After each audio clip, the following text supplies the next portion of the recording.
It's showtime. What is up, everybody? It is I, the personified sin of Grand Cross Roy, and today I'll be discussing what's coming up in the new update for January 4th, which is tomorrow. That's going to be happening at 9 p.m. to 11:30 p.m. So make sure that you close the game before the maintenance happens. But just be prepared that since lately the updates have been longer than an hour or so, so just be aware that it might be longer than what it's stated here. So the new pickup draw event is basically the New Year's units here. They were available for the half anniversary, so they're bringing them back for this event. So we have new Legend Babe, Guardian Jericho, Jonko, of course. Sorry, she gets me a bit nervous. New Legend Princess Elizabeth, and new Legend Demon Meliodas. Now, of course, I'm gonna go to each one and basically show you what each one does. So for the Elizabeth here, so her passive is that she'll increase allies' recovery rate by 10% every time the hero heals an ally's HP limit 10 times, which is pretty okay. So these are skill cards. So this one inflicts damage equal to 130% of attack on all enemies and restores the HP of the ally with the lowest HP ratio by 80% of damage dealt. So this is similar to what Red Lilia has, the new Awakened Lilia. But for Liz, she does AoE, whereas Lilia only does single attack. So it's a bit of a better attack between her and Lilia. And then her second one is a Purify. But the difference is that it'll increase defense related stats by 50% on the 2-star, and then 3-star will be 80%. So it's pretty good to kind of create a tanky team.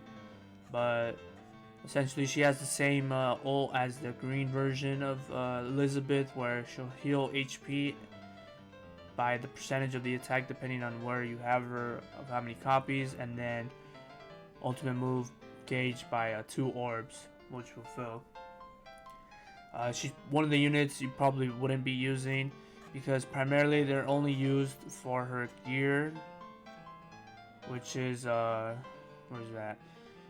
So her gear on her cosmetic, I think if I'm remembering, was a special where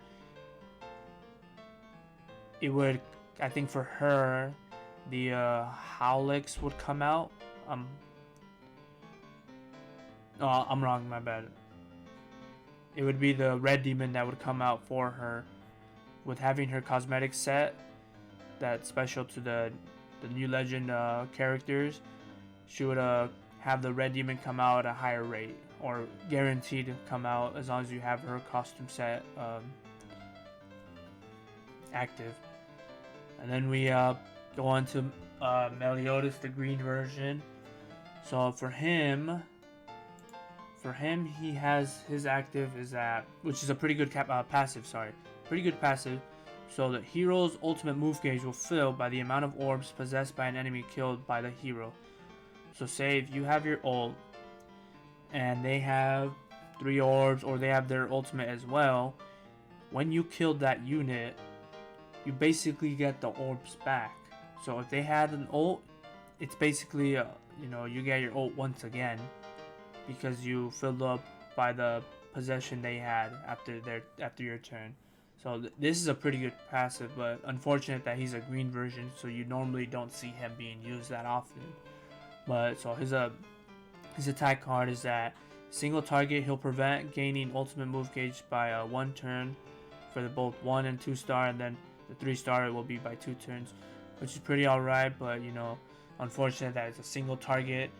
So you have to be really decisive on like who you want to stop ultimate move.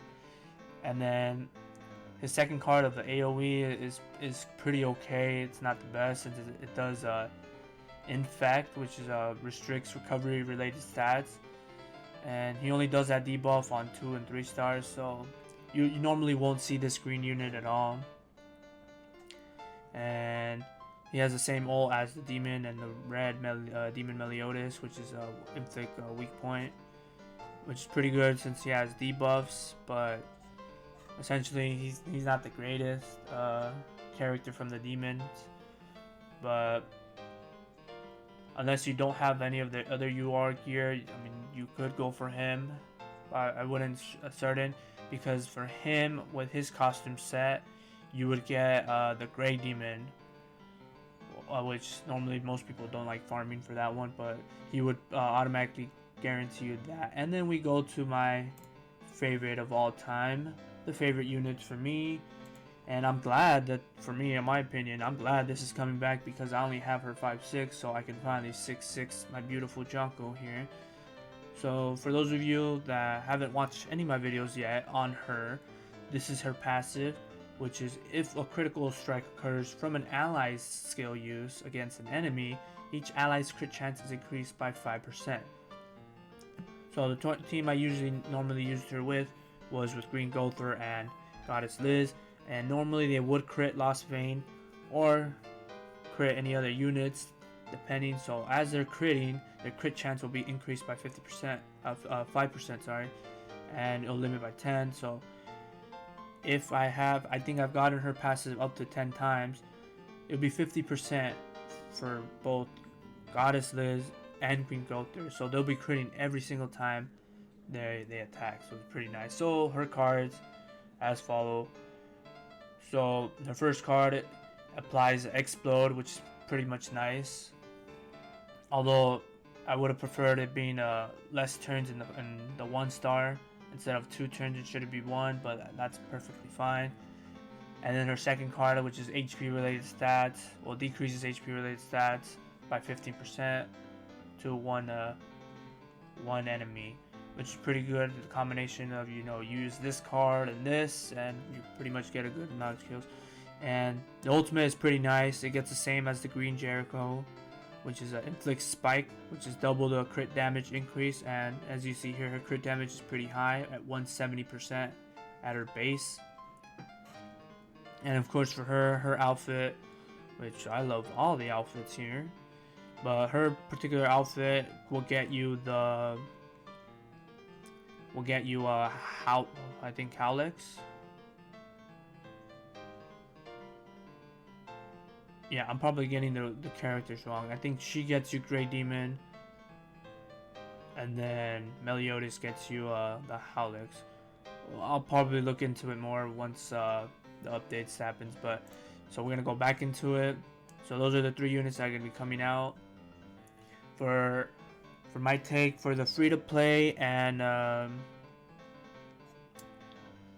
for the free-to-play players, I would say don't pull on this banner, because in my opinion, normally these units you would hardly see. They're not really worth it. I mean, unless you're me and you want, a 6/6 Jericho. I mean, that's me. But essentially, you shouldn't really pull on this banner. And but the only cool thing about this is the events that are happening. So here are the events that there's going to be a special exchange shop, a special battle event. The daily task rewards will be increased. You'll get double the rewards for death matches, which is pretty nice. The salvage super and ultra success rate will increase. The equipment drop pickup event will increase. And for the hammer of Visals, you'll get a success rate of 100%, so you're guaranteed to move the stats up on your equipment. Now, they have the Ssr Selection Bundle, which normally for free-to-play players, you're not going to be able to obtain this, since I believe it's going to give you a ticket to draw into the banner for them. And also, I'll note, for ungeared PvP, Season 2 is going to be starting in January 11th to January 24th. So prepare yourself for within 2 weeks. There's going to be a season rule that the Super Awakening stats are not applied. Meaning that the stats that you had for the units when they were fully awakened would only apply in that PvP. So luckily the equipment enhancements, the cosmetics enhancements is what I mean, will apply, but Super Awakening stats will not apply. So just be prepared for that for January 11th. But these are the rewards that they'll be giving. So first place, 100 diamonds with 10 Super Awakening coins, 70, 50, 40, 30, 20, and 10 for 51 to 100. The rewards are okay.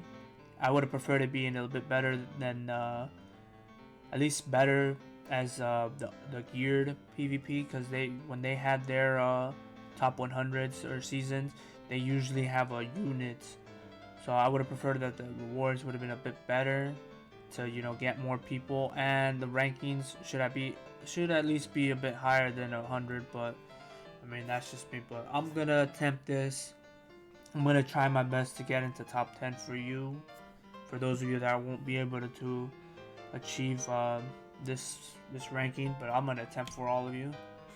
And yeah, so then also for the knighthood, the new boss, well, not new, but the next boss will be Kalek, which is going to be coming next week after the knighthood calculations, and he'll replace Enag. So this one's a pretty good knighthood boss, a bit easier to handle. And then also for the knighthood of Scrap's disposal, Captain Hawk's unique will change, which was increase all stats of the hero by 50%. Will go back down to 15%.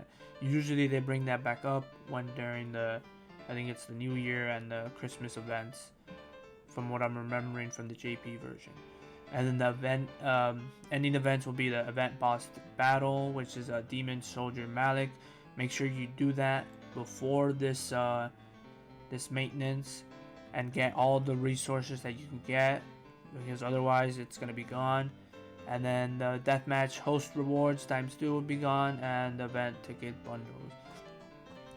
So all in all, it's a pretty good event that you'll be getting a lot of rewards from the exchange shop. But the banner, unfortunately for most players that are barely starting out this game or free to play, I would say not pull unless you're me and you want a 6/6 Jericho. That's all I'm saying. So yeah, be prepared for that. And if you enjoyed the information you were given here, please like and subscribe for more. And until next time, Roy is out.